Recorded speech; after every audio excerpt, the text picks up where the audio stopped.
Is this still okay? Can you all still hear me? Okay. The fight choreography was amazing, not just because it was hard-hitting, action-packed, but there's a lot of different stars on show there. It looked like Tin Man, whom you've worked with before, really made sure he played to everyone's strengths in terms of their sort of unique style. Would you say that was the case on set? It was a really difficult job for Tim because actually the whole thing moved quite fast. We all wanted to do the film, we all wanted to work with one another, we all respected each other. And then the idea for the film came up and there wasn't a script, so we all said, well, yeah, let's do it. Let's get the gang together, this is going to be great. So the script was being written, even though we'd already signed on to do it. And for Tim, he came into it the last minute, sort of playing catch up. And he's got to devise the fights for, let's be honest, most of the best martial arts actors on the planet. Yeah. I mean, most of them. You know what I mean? Yeah. So that is a tough order. That's a big order. And he didn't have a lot of time to do it. But Tin Man is brilliant. And he got the job done. And he directed pretty much all the fights. Some of it was shot by somebody else. But he's amazing. That's why I always work with Tim. He's brilliant. He's the man. He's the man. Out of the canvas that you've had to follow. I hear Tony Jaa got a little bit carried away on a couple of occasions. No, he didn't even get carried away, honestly. He's got incredible control. And it's a pleasure to work with guys like that are so skillful. You know, there's nothing worse than doing a martial arts film and you work with someone that's not that good or a little bit green and, 10 takes in, you're thinking, come on, mate, just get it together because it's painful. We want to move on. You work with guys like this, you can get it done in 3 takes because they're that good. And Tony Jaa, incredible control. Everyone, brilliant control, but he has got power that he probably doesn't even realise. I don't even understand it because he's a slight guy. He's a small guy, but there's something about the density of his bones that is different. It feels different, like he's made of elephant bones or something. Honestly, I don't know. He's an elephant poo when he grew up. No, he's incredible, massively powerful. Okay, so any favourite moments from the film for you, Scott? Ones that don't necessarily feature you?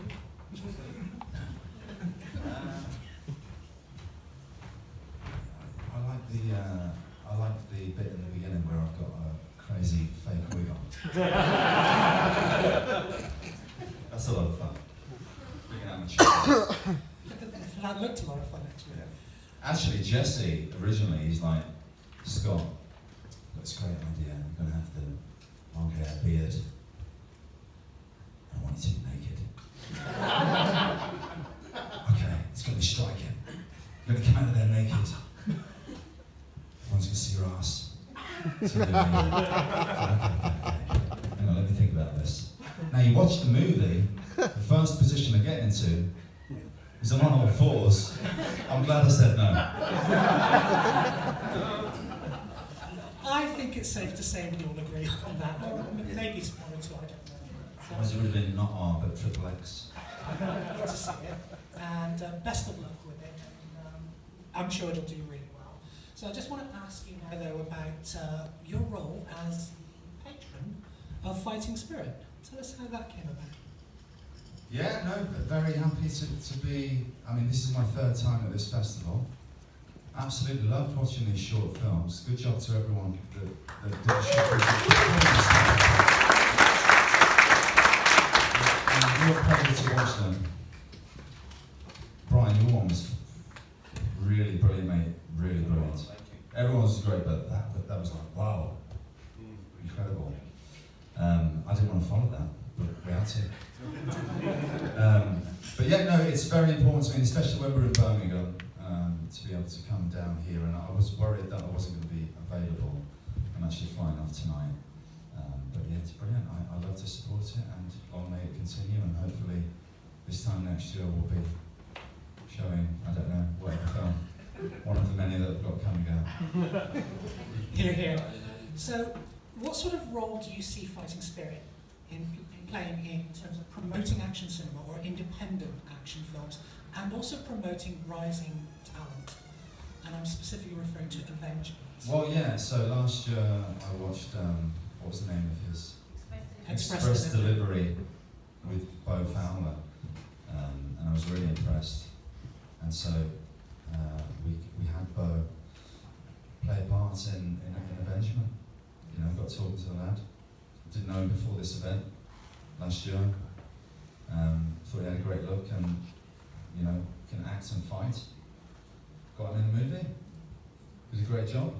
So, you know, this is important for people to be able to come here and show what they can do, and industry professionals are going to see your stuff, and you know, that's how you can make an inroad into getting into the professional stuff. So it's very important. Okay, so one last question I want to ask you before we hand over to this lovely crowd. Last year, when we were here, somebody asked you, who would you most like to work with? And you answered, Donnie Yen. Lo and behold, Hitman 4 starring Donnie Yen and Scott Adkins.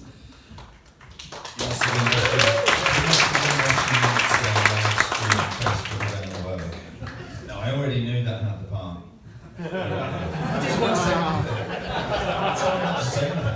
So what can you tell us about the film and the role you play? Not a lot. I don't want to be the one to spoil anything, but it's... First of all, Donnie Yen, he asked for me to be in it, which meant a lot to me. When you grow up and you're watching guys like, you know, Jackie Chan and Schwarzenegger and Stallone and all that, the people that you idolise as a kid, when you get to meet them, you know, it's an amazing thing, isn't it?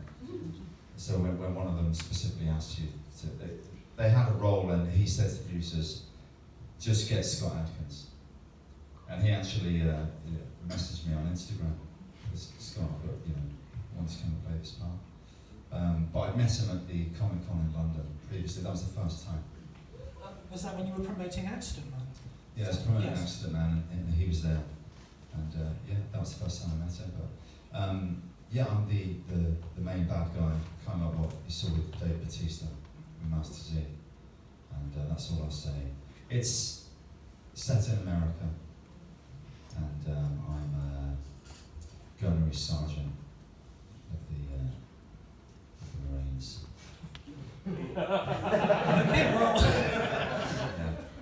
Yeah. You know, it's like true story, isn't it? Of course. So that's going to be out in... I think July.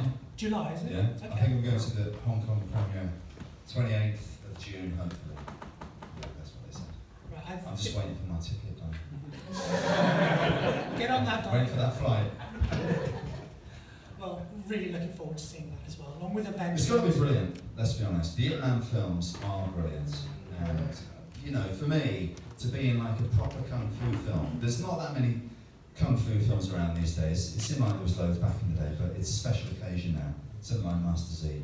And to be in a, you know, as a Western guy, to be in a proper kung fu film, that's amazing. That's what it's all about.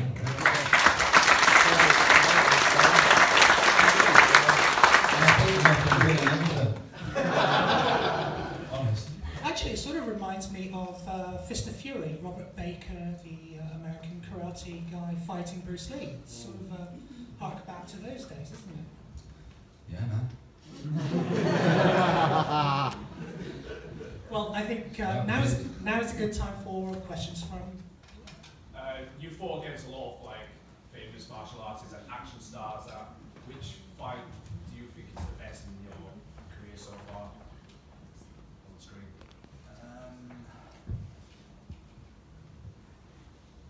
I mean, the fights in Boyka are great. There's great fights in Ninja 2. Let's be honest, I'm pretty happy with the fight in Triple Threat, let's be honest. Oh, so you're going to allow me to kick Tony John through the wall? Oh, and then I'm going to beat Eco up? Oh, great! I have to say, Eco's too nice. He is such a humble guy, and he's going around that film just, everyone's saying, okay, you're going to lose to him, you're going to lose to him, you're going to lose to him, you're going to lose to him. Somebody should have said, Eco, don't lose to everyone. They made him look bad. But that's because he's such a nice guy. But, you know, he's like me. He's, you know, it's all pretend, isn't it? He doesn't let the ego get in the way. I don't mind a good death scene and all the rest of it. And, you know, if you beat me up, it's fine. But sometimes that can be a big issue, but I think Eco probably should have won a few more fights. It works for his young club, doesn't it? Like, you care about him a bit more. Oh, yeah, I hope so. No, he definitely can for him, because he's got such a vulnerability anyway. And, you know, he's a really good actor. And obviously he's, you know, making waves in Hollywood now. But, yeah, Eco, stop getting beat up so much.